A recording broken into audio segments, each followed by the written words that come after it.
Welcome back to the channel. दोस्तों, जिस order का आप लोग बहुत ही बेसब्री से इंतज़ार कर रहे थे वो ऑर्डर दोस्तों फाइनली आ चुका है और बॉम्बे हाई कोर्ट ने अपना फाइनल ऑर्डर पास कर दिया है। जो लोग चैनल पे नए हैं उनको मैं पहले अच्छे से समझा देता हूँ ये केस के डिटेल्स क्या है। अब दोस्तों क्या हुआ था, 5 जुलाई 2024 से पहले पहले क्या हो रहा था, सबको 87A का रिबेट जो था वो मिल रहा था सेक्शन 111A के ऊपर भी और 112 के ऊपर भी। लेकिन दोस्तों क्या हुआ, 5 जुलाई 2024 के बाद जब हम लोग अपना ITR फाइल करने जा रहे थे काफ़ी क्लाइंट्स का, तो क्या हुआ, सडनली न्यू टैक्स रिजीम के अंदर सेक्शन 111A का रिबेट मिलना बंद हो गया। जिसके कारण क्या हुआ दोस्तों, ट्विटर पे, इंस्टाग्राम पे, यूट्यूब पे बवाल हुआ। और दोस्तों हमने भी वीडियोस बना करके इनकम टैक्स डिपार्टमेंट को टैग किया और उनसे पूछा कि ये प्रॉब्लम क्यों आ रही है। लेकिन दोस्तों इनकम टैक्स डिपार्टमेंट का कोई भी यहाँ पर जवाब नहीं आया और जो 87A के जो रिबेट थे वो टैक्स पेयर्स को नहीं मिले और सबको यहाँ पर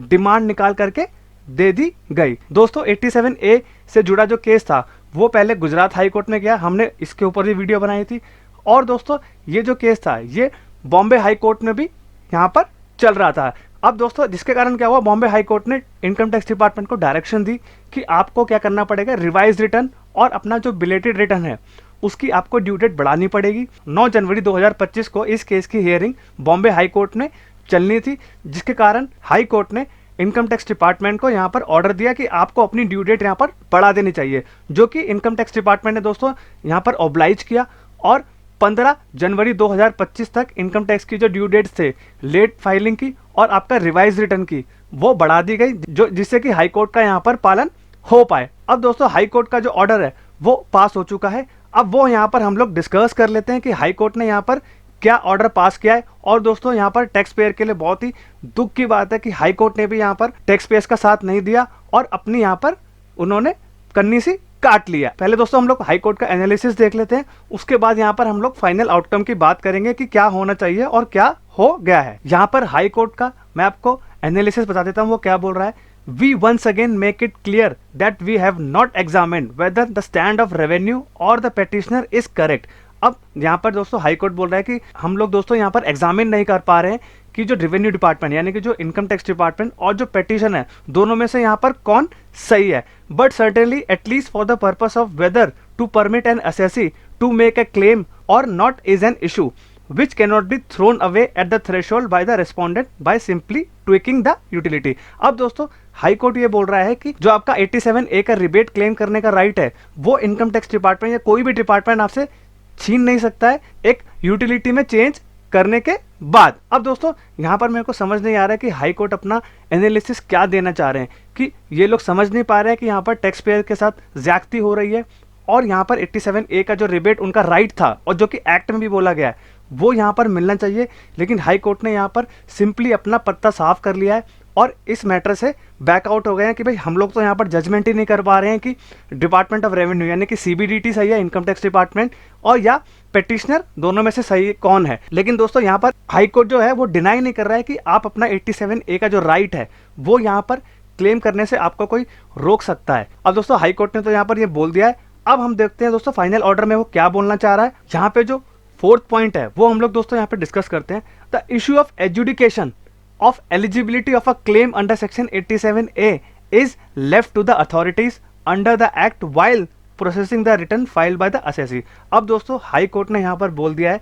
जो ये 87A से जुड़ा मैटर है वो क्या है, उन्होंने इनकम टैक्स डिपार्टमेंट पे ही डाल दिया है कि उनको जो 87A का रिबेट है वो टैक्स पेयर्स को देना है या नहीं देना। अब मेरे को तो दोस्तों यहाँ पर समझ ही नहीं आ रहा है कि पेटिशनर ने जो केस डाला है और बॉम्बे हाई कोर्ट में इतने बड़े बड़े जजेस बैठे हुए हैं जो ये पता नहीं लगा पा रहे हैं कि 87A जो एक्ट में लिखा है रिबेट वो राइट यहाँ पर टैक्स पेयर्स का हनन हो रहा है, यानी कि उनके साथ यहाँ पर ज्यादती हो रही है, क्योंकि जो उनका राइट बनता है वही इनकम टैक्स डिपार्टमेंट ने यहाँ पर छीन लिया है। अब दोस्तों जो इनकम टैक्स की तरफ से जो दलीलें आई होंगी हाई कोर्ट के पास वो हमें तो यहाँ पर पता नहीं है कि क्या दलीलें आई होंगी कि हम लोग ठीक हैं या 87A का रिबेट यहाँ पर नहीं मिलना चाहिए क्योंकि ये स्पेशल रेट टैक्स की इनकम है। लेकिन दोस्तों अगर ये चीज़ उनको करनी थी अप्रैल 2024 में ही ये नोटिफिकेशन लेकर के आते हैं जो स्पेशल रेट के टैक्सेस की इनकम है उसके ऊपर हम लोग 87A का रिबेट न्यू टैक्स रिजीम में नहीं देंगे। लेकिन दोस्तों आप बीच मझधार में यानी कि 5 जुलाई जो इनकम टैक्स रिटर्न की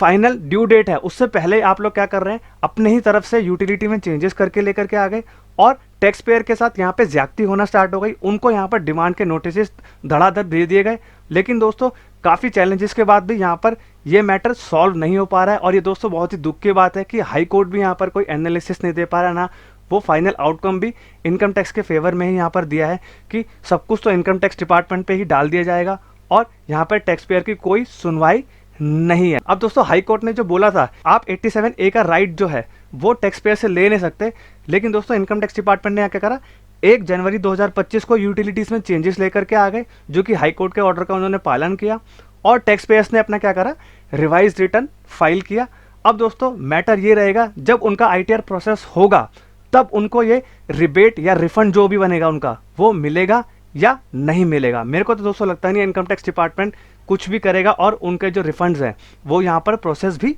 करेगा। तो दोस्तों आई होप आपको समझ में आ गया होगा कि बॉम्बे हाई कोर्ट भी यहाँ पर कुछ नहीं कर पाया 87A से जुड़ा। अब दोस्तों हम लोगों को जो बजट आ रहा है 1 फरवरी 2025 को, उसमें ये उम्मीद है कि इसके रिगार्डिंग एक क्लैरिफिकेशन आएगा। मुझे दोस्तों विश्वास है हमारे फाइनेंस मिनिस्ट्री पे, देखते हैं अब वो क्या करते हैं। तो दोस्तों अगर ये वीडियो इन्फॉर्मेटिव लगी हो तो चैनल को लाइक, सब्सक्राइब एंड शेयर कर दीजिए, एंड बेल आइकन भी प्रेस कर दीजिए, जिससे कि हम लोग ऐसे ही आपके लिए अपडेटेड वीडियोस लेके आता रहे और टैक्स पेयर को टाइम टू टाइम अपडेट्स देते रहे, जिससे कि टैक्स पेयर भी अवेयर रहे कि उनको क्या करना है और क्या नहीं करना है। I hope you like this video. Thank you very much and have a nice day.